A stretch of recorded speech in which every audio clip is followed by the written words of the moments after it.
నమస్కారం సామాన్య న్యూస్ కి స్వాగతం. నాటి వార్తా విశేషాలు. తేమ శాతంలో సేవా కేంద్రం వద్ద ఎంత రీడింగ్ వస్తే మిల్లు వద్ద కూడా అంతే రీడింగ్ రావాలని, కానీ దానిలో మార్పు ఉంటే చర్యలు తీసుకుంటామని ఆంధ్రప్రదేశ్ ముఖ్యమంత్రి నారా చంద్రబాబు నాయుడు హెచ్చరించారు.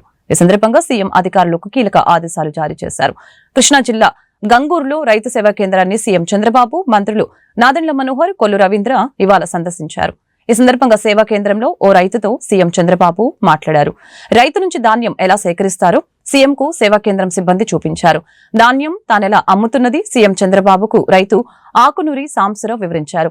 గత ఏడాది కంటే ఈ ఏడాది పంట చాలా పండిందని రైతు వెల్లడించారు. మిషన్ కోత వలన 5-6 వేల ఎకరానికి ఈ ఏడాది కలిసి వచ్చిందని రైతు తెలిపారు. దీనికి దిగుబడి పెరగటం కూడా కారణమని రైతు సాంబశివరావు తెలిపారు. గడ్డిని బయోఫ్యూయల్ ప్లాంట్లు వాళ్ళు తీసుకుంటే మాత్రం మరొక 5,000 వరకు వస్తుందని రైతు తెలిపాడు. గతంలో మనుషులు కోస్తే ఎకరానికి 6,000, కోతకి మరొక 6,000 రూపాయలు కుప్ప వేయటానికి అయ్యేదని రైతు తెలిపారు.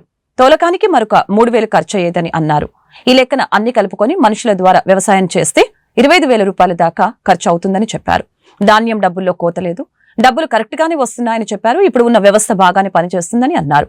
కోత మిషన్లు బయట నుంచి వస్తున్నాయని వివరించారు. ఇప్పుడు 110 కట్టలు ఇప్పుడు ఈరోజు ముందు ఎన్ని కట్టలు? అంతకుముందు 300-400 కట్టల దగ్గర తోలామండి. 400 ఎకరా 35 బస్తాలు కడిగాయి. 35 బస్తాలు 35 బస్తాలు కడిగాయి. మామూలుగా ఎంత వచ్చేది? ఇది ఇదివరకు అంటే 30 లోపు అయ్యాయండి. 28-25 అయ్యాయి. కోత మిషన్ ఖర్చు కూడా ఎక్కువ అయ్యేది. ఎకరానికి 2 గంటలు పట్టేది. 7 గంటతో అయిపోయింది. చేతి నిలబడి ఉండే పంట కూడా నీరడి మీద ఎక్కువ. నీరడు 25, 28, 30 లోపు అయింది. ఇప్పుడు 35, 36 కూడా ఉంది కొంతమంది. నాకు 35 అయింది యావరేజ్ మీద. యావరేజ్ 35 వచ్చింది. 35. మిషన్ వల్ల ఎంత లాభం వచ్చింది? మిషన్ వల్ల గంట 2 గంటలకు కోసిందండి నేరుడు పడిపోతే. ఇప్పుడు గంటకు కోసింది. గంటకి 3,000. అయితే దాంట్లో కలిసి వచ్చింది, దీంట్లో కలిసి వచ్చింది. ఈ సంవత్సరం మటుకి నేరుడు మీద ఒక 5-6 వేల రూపాయలు కలిసి వచ్చినట్టే. కలిసి వచ్చింది. ఎకరాకా లేకుంటే మొత్తం? ఎకరానికి 5,000 కలిసి వచ్చింది. ఎకరానికి 5,000 కలిసి వచ్చింది. అంటే మనకు దిగుబడి ఎక్కువ వచ్చింది. దిగుబడి ఎక్కువ వచ్చిందండి. నేరుడు 25-28 నేరుడు. మిషన్ కోత ఎకరా 2 గంటలు పట్టింది. పడిపోయింది. 7 పళ్ళ నిలబడి ఉండి గంటలు అయిపోయింది. గంటకు 3,000. ఇంత మునుపు కూడా నువ్వు మిషన్తోనే కట్ చేసి? మిషన్తోనండి. 10-15 సంవత్సరాలు పడి మిషన్తోనే కట్ చేసి. మిషన్తోనే. ఆ గడ్డి ఏం చేస్తున్నావు? ఆ గడ్డి మామిడిగా మెను జల్లి మోడు కొట్టేస్తున్నాం. అక్కడే తగలబెడుతున్నారా? లేదండి, మెను జల్లేసాం, మోడు కొట్టాం. దానివల్ల అదే మల్చింగ్ అయిపోతుంది. మామూలుగా ఈ ఎండకు పొట్లు పోయిద్దండి. పొట్లు పోతే దుక్కిలో కలిసిపోయిద్ది. మామూలుగా చెనుకు బలం కూడా. ఇప్పుడు దానివల్ల మీకు లాభమా లేకపోతే అది వేరే వాళ్ళు తీసుకుంటే ఇస్తారా మీరు?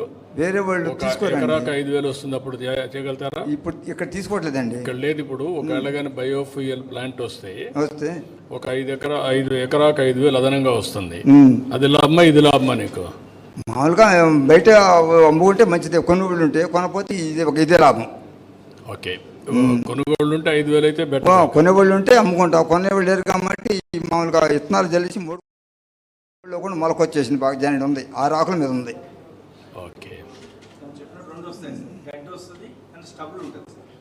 అంటే పైన ఉండేటువంటి గడ్డి వచ్చేస్తుంది కదా సార్. గడ్డి అనేటువంటిది స్టబుల్ కూడా తమకు చెప్పిన దానికి బ్రికెట్స్కి దీనికి మనం స్టబుల్ వాడడానికి కూడా స్కోప్ ఉంది సార్. అంటే స్టబుల్ అంటే కింద స్టబుల్ కింద 3 అండి ఉంటుంది సార్. పైన వచ్చినటువంటి దాంట్లో కూడా మామూలు గడ్డి వస్తుంది సార్. అవును, గడ్డి వస్తుంది. గడ్డి బయోఫ్యూయల్కి వెళ్తుంది. కింద నుండి అది పొలంలో కుళ్ళిపోతుంది కదా. కుప్పాన్ని ఎడ్యుకేషనల్ హబ్ గా మారుస్తామని నారా భువనేశ్వరి తెలిపారు. అన్ని వర్గాలకు న్యాయం చేస్తామని అన్నారు. వైఎస్ఆర్సీపీ హయాంలో రాష్ట్రంలో ఇండస్ట్రీలు భయపడి అన్ని వెనక్కి వెళ్లిపోయాయని, చంద్రబాబు నాయుడు సీఎం అయిన తర్వాత ఇప్పుడిప్పుడే పరిశ్రమలు వస్తున్నాయని నారా భువనేశ్వరి తెలిపారు. ఏపీ ముఖ్యమంత్రి చంద్రబాబు నాయుడు సతీమణి నారా భువనేశ్వరి చిత్తూరు జిల్లాలోని కుప్పంలో 4 రోజుల పర్యటనలో భాగంగా 2వ రోజు శుక్రవారం ఆమె పర్యటన కొనసాగుతూ ఉంది. వనగట్టపల్లిలో రచ్చబండ వద్ద మహిళలతో నారా భువనేశ్వరి మాట్లాడారు. ఈ సందర్భంగా ఆమె మాట్లాడుతూ అన్నా క్యాంటీన్లతో పేదలకు అన్నం పెడుతున్నామని, పేదలందరికీ ఇల్లు కట్టిస్తామని, కుప్పాన్ని ఎడ్యుకేషనల్ హబ్ గా మారుస్తామని నారా భువనేశ్వరి తెలియజేశారు. అన్ని వర్గాలకు న్యాయం చేస్తామని అన్నారు. వైఎస్ఆర్సీపీ హయాంలో రాష్ట్రంలో ఇండస్ట్రీలు భయపడి అన్ని వెనక్కి వెళ్లిపోయాయని తెలిపారు. చంద్రబాబు నాయుడు సీఎం అయిన తర్వాత ఇప్పుడిప్పుడే పరిశ్రమలన్నీ వస్తున్నాయని నారా భువనేశ్వరి తెలిపారు. ఎన్టీఆర్ ట్రస్ట్ తరపున ఎన్నో సేవా కార్యక్రమాలు చేస్తున్నామని, నిరుపేద కుటుంబాలకు, విద్యార్థులకు ఎన్టీఆర్ ట్రస్ట్ తరపున ఆర్థికంగా సహాయ సహకారం అందిస్తున్నామని తెలిపారు. మీరు నిలవాలని, మీకు ఒక స్థాయి గౌరవం దక్కాలని ఆయన ఇట్లా డ్వాక్రా మహిళా గ్రూప్ ముందుకు తీసుకొచ్చారు. అది తీసుకొచ్చిన తర్వాత మీలో ప్రతి ఒక్క మహిళ అర్థం చేసుకుని ఆయన ఏ ఆలోచనతో ఈ సంఘాలని ముందుకు తీసుకొచ్చారో మీరందరూ అర్థం చేసుకుని పొదుపు చేసుకుని ఇట్లా ఈ సంఘాన్ని ముందుకు తీసుకెళ్తున్నారు. మీ అందరికీ నా హృదయపూర్వక నమస్కారాలు. అట్లానే చంద్రబాబు నాయుడు గారు ఇప్పుడు ఎల్లిప్ అంటే అది చంద్రబాబు నాయుడు గారు ఉమ్మడి ఆంధ్రప్రదేశ్ ఉన్నప్పుడు ఆ ఎల్లిప్ సంస్థ అసోసియేషన్ ఫార్ లేడీస్ ఎంటర్ప్రెన్యూర్షిప్ అంటే అది కూడా మహిళల కోసం స్థాపించారు ఆయన. అది ఇప్పుడు చాలామంది మెంబర్షిప్గా ఉన్నారు, దాంట్లో తీసుకున్నారు. అదే కాకుండా అది ఒక యూనియన్ లాగా తయారు చేసి దాంట్లో ఏ మహిళ అయినా ఇప్పుడు కామన్ మీకు ఎట్లా చెప్పాలంటే ఇట్ ఈస్ మీరు అక్కడ ఒక మెషిన్ పెడతారు అనుకోండి, అది ఒక్క యూనియన్కి కాదు, అది ఎవరైనా మీలో అవసరమైనప్పుడు అది వెళ్ళి వాడుకుని అన్ని గంటలు మీరు డబ్బు కట్టేసి అది కూడా తక్కువ డబ్బుతోనే మీరు కట్టేసి మీ వ్యాపారంలో ఏది కావాలో అది మీరు అక్కడ తయారు చేసి మీరు తీసుకెళ్ళి అమ్ముకోవచ్చు. అట్లాంటి ఎల్లిప్ సంస్థ ఇక్కడ ఈ కుప్పంకి తీసుకొస్తున్నారు. తర్వాత ఈ గ్రామంలో తాగునీటి సమస్య పరిష్కారం కోసం 3 వాటర్ ట్యాంకులు, ఎన్టీఆర్ సుజల వాటర్ ప్లాంట్లు ఏర్పాట్లుతో పాటు బోర్లు కూడా వేస్తున్నారు. అదే కాకుండా మీ అందరికీ ఒకటి చెప్పాలి, హంగ్రీ నివా ప్రాజెక్ట్ అది జూలై కల్లా చంద్రబాబు నాయుడు గారు పూర్తి చేస్తానని హామీ ఇచ్చారు. దాంతో నాకు తెలుసు మీ అందరికీ మీరు దూరంగా వెళ్ళక్కర్లేదు, మీ ఇంటికే నీళ్లు వచ్చేటట్టు ఆయన తప్పకుండా చేస్తారు. అదే కాకుండా ఇవాళ మాట్లాడేటప్పుడు ఇంకొకటి చెప్పారు, నాకు చాలా సంతోషం అనిపించింది, ఎందుకంటే ప్రజల కోసం అది తీసుకొస్తున్నారు గనక. పార్వతీపురం మన్యం మక్కువ మండలం బాగుజోలలో ఆంధ్రప్రదేశ్ డిప్యూటీ సీఎం పవన్ కళ్యాణ్ పర్యటించారు. బాగుజోల సిరివర గ్రామాల మధ్య 9 కిలోమీటర్ల రోడ్డు నిర్మాణానికి పవన్ శంకుస్థాపన చేశారు. అనంతరం పవన్ కళ్యాణ్ మాట్లాడారు. ఎన్నికల్లో గిరిజన గ్రామాల అభివృద్ధికి ఇచ్చిన హామీలను ఖచ్చితంగా నెరవేరుస్తామని తెలిపారు. గడిచిన 5 ఏళ్ల పాలనలో ఈ ప్రాంతాల అభివృద్ధి గురించి పట్టించుకోలేదని చెప్పారు. 500 కోట్లు పెట్టి ఋషికొండ ప్యాలెస్ కట్టారు, కానీ 9 కోట్లతో ఈ రోడ్డు నిర్మించలేకపోయారని తెలియజేశారు. మద్యం అమ్మకాల ద్వారా వచ్చిన సుమారు 25,000 కోట్ల రూపాయలు ఏమయ్యాయో తెలియదని తెలియజేశారు. 2017లో జనసేన పోరాట యాత్రలో ఈ ప్రాంతానికి వచ్చినప్పుడు గిరిజనుల కష్టాలు చూశానని చెప్పారు. ఇక్కడికి నేను కేవలం రోడ్ల కోసమే రాలేదు, మీ కష్టాలు బాధలు తెలియాలి, యువతకి ఉపాధి అవకాశాలు కల్పించాలి అంటే ఎలాంటి నైపుణ్యం మీకు కావాలి అనేవి తెలుసుకోవాలి. ఇది నేను 5 సంవత్సరాల తర్వాత కోసం చెప్పట్ల, వచ్చే సంవత్సరం లోపు ఏం చేస్తే బాగుంటుంది అని ఆలోచిస్తున్నట్లు పవన్ తెలిపారు. మీరు చూడండి, 5 సంవత్సరాల పాలనలో మీకు రోడ్లు వేయలేకపోయారు, కానీ మేము వచ్చి డబ్బులు లేకపోయినా మన వెనకబడ్డ జిల్లాల కోసం 700 కోట్ల రూపాయలు నిధులు ఇస్తే వాటిని ఖర్చు పెట్టలేదు, దారి మళ్లించేశారు. ఋషికొండ ప్యాలెస్ కి 500 కోట్ల రూపాయలు ఖర్చు పెట్టారు, కానీ ఇక్కడ 9 కోట్లతోటి రోడ్లు వేయలేకపోయారు.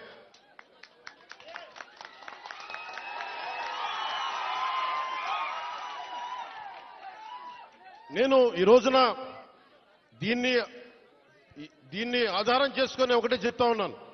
ముఖ్యంగా గిరిజన వర్గ ప్రజలందరికీ, మన్యం ప్రాంతంలో ఉండే ప్రజలందరికీ నేను మీకు నారా చంద్రబాబు నాయుడు గారి ఆధ్వర్యంలో నాయకత్వం నడుస్తున్న ఈ కూటమి ప్రభుత్వం తరపున మనకున్న మంత్రివర్గ సహచరులు కానీ ఎమ్మెల్యేలు కానీ అందరి తరపున నేను మాటిస్తున్నాను. మీకోసం అహిర్నిశలో ఎండనక వాననక పనిచేయడానికి మేము సంసిద్ధంగా ఉన్నాం. ఇందాక కలెక్టర్ గారు నా దృష్టికి తీసుకొచ్చారు, ఇది పైకి మనం ఎంతవరకు వెళ్తాం ఆగుదామంటే ఒకటే మాట చెప్పారు కలెక్టర్ గారికి, 1 కిలోమీటర్ నడిస్తే కానీ సాధక బాధలు తెలియవు నాకు, కనీసం నేను నడవాలి నేను. అలాంటిది నలుగురు డోలీ పట్టుకొని ఒక గర్భిణీ స్త్రీని పట్టుకొని ఎంత ఇబ్బంది పడతారో బాధ నాకు తెలియాలంటే ముందు నేను నడవాలి, నేను నడుస్తాను దీనికి అని చెప్పాను.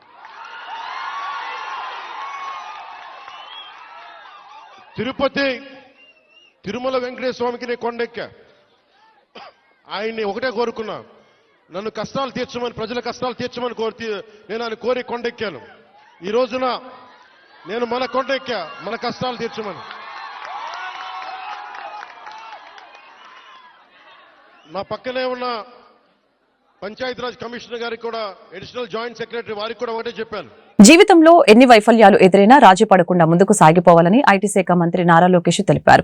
ఓటమే విజయానికి తొలిమెట్టు అని, ఆ స్ఫూర్తితోనే మంగళగిరిలో భారీ విజయం సాధించినట్లు చెప్పారు. గుంటూరు జిల్లా మంగళగిరి మండలం ఆత్మకూరులో నిర్మలా కళాశాలలో నిర్వహించిన సెమీ క్రిస్మస్ వేడుకల్లో లోకేష్ పాల్గొన్నారు. విద్యార్థులతో కలిసి ప్రత్యేక ప్రార్థనలు చేసి కేక్ కట్ చేశారు. ఏపీ అభివృద్ధి పదంలో నడిపించేందుకు భావితరాలు కృషి చేయాలని మంత్రి పిలుపునిచ్చారు.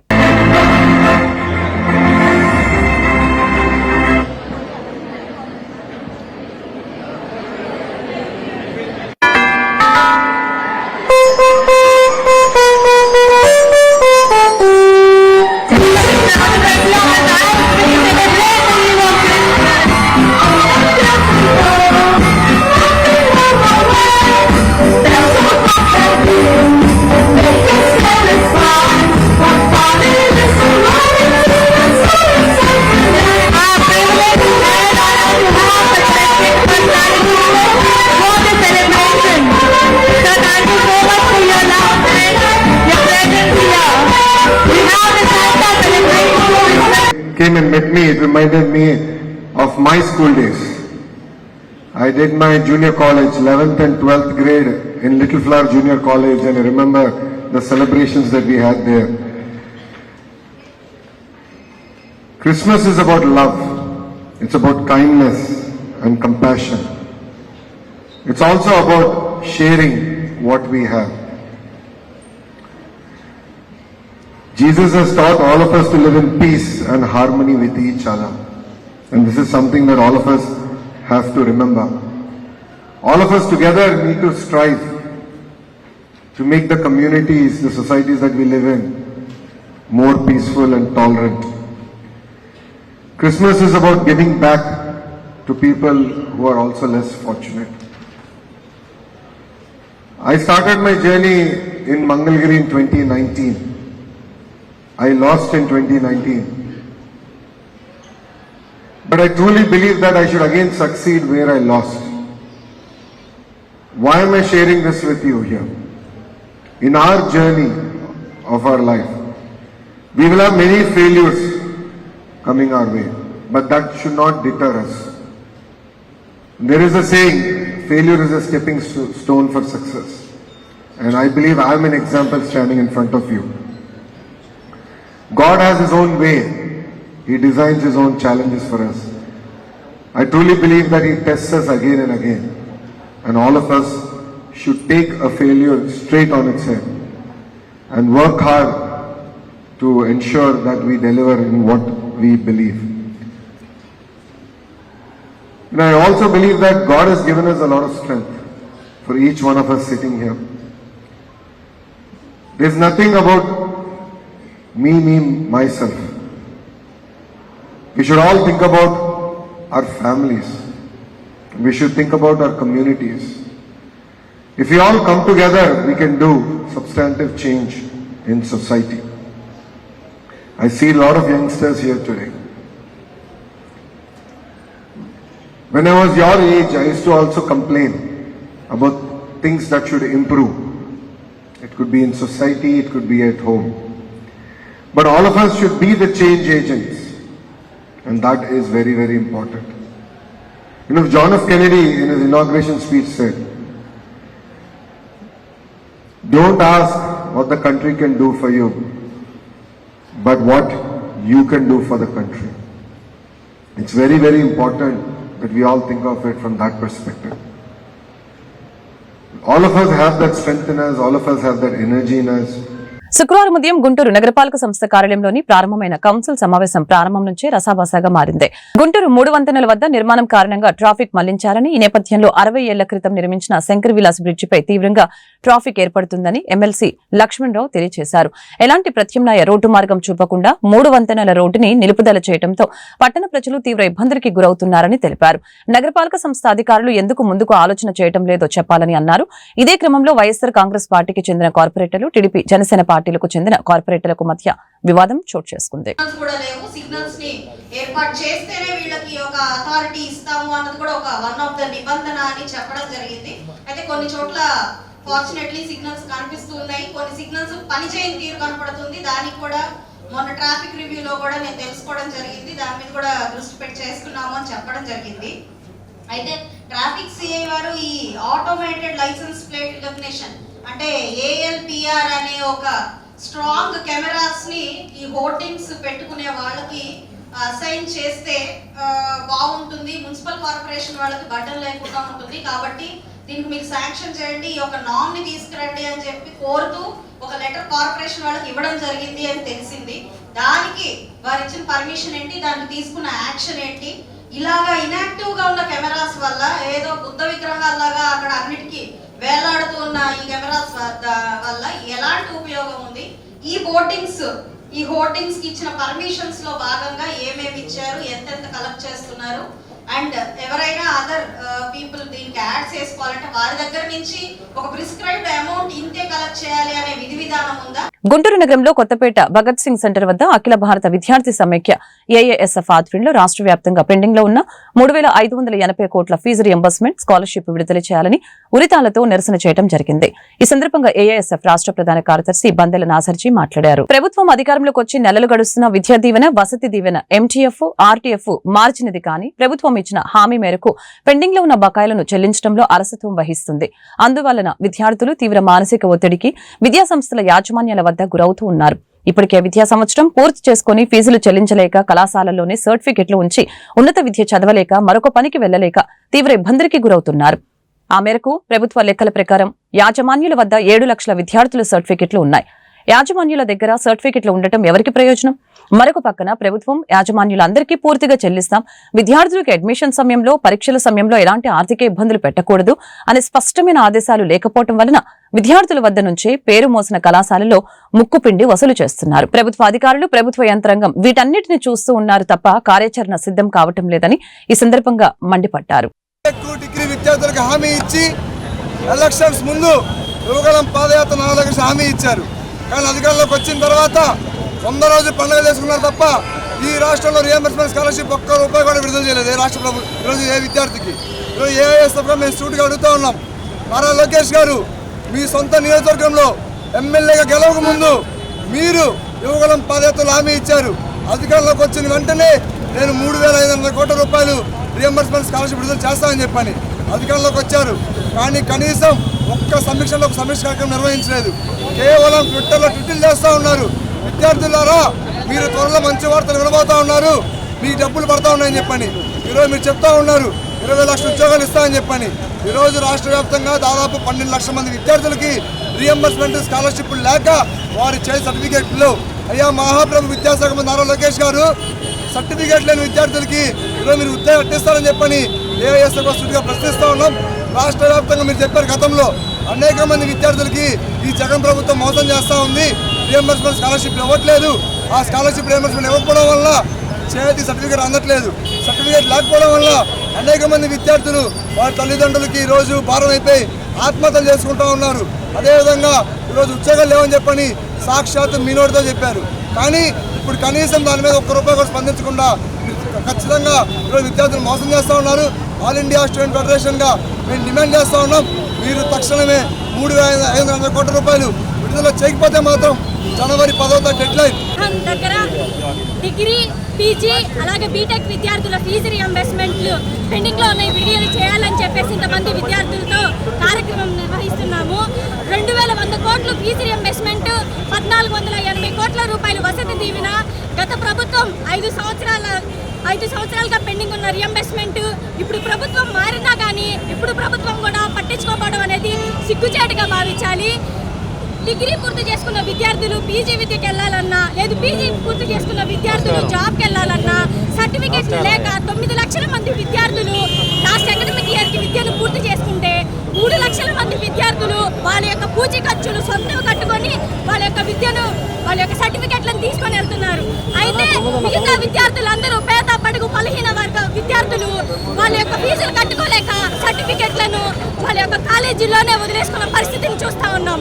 రాష్ట్ర ప్రభుత్వం విద్యార్థుల తరపున నిలబడి విద్యార్థులకు న్యాయం చేయాల్సింది పోయి మేము చేస్తాము అని చెప్పేసి ట్విట్టర్లో ట్వీట్ చేశారు మన విద్యాశాఖ మంత్రి. చేస్తాము చూస్తాము అని అంటున్నారే కానీ పట్టించుకొని విద్యార్థుల తరపున నిలబడుతున్న దిశగా లేదు ఈ ప్రభుత్వం. కాబట్టి వెంటనే పీజీ, డిగ్రీ, బీటెక్ విద్యార్థులు పెండింగ్ లో ఉన్న ఫీజు రియంబర్స్మెంట్ మరియు స్కాలర్షిప్ తక్షణమే విడుదల చేయాలని చెప్పి ఈరోజు గుంటూరు కొత్తపేటలోని భగత్ సింగ్ విగ్రహం వద్ద నిరసన కార్యక్రమం తెలియజేయడం జరిగింది.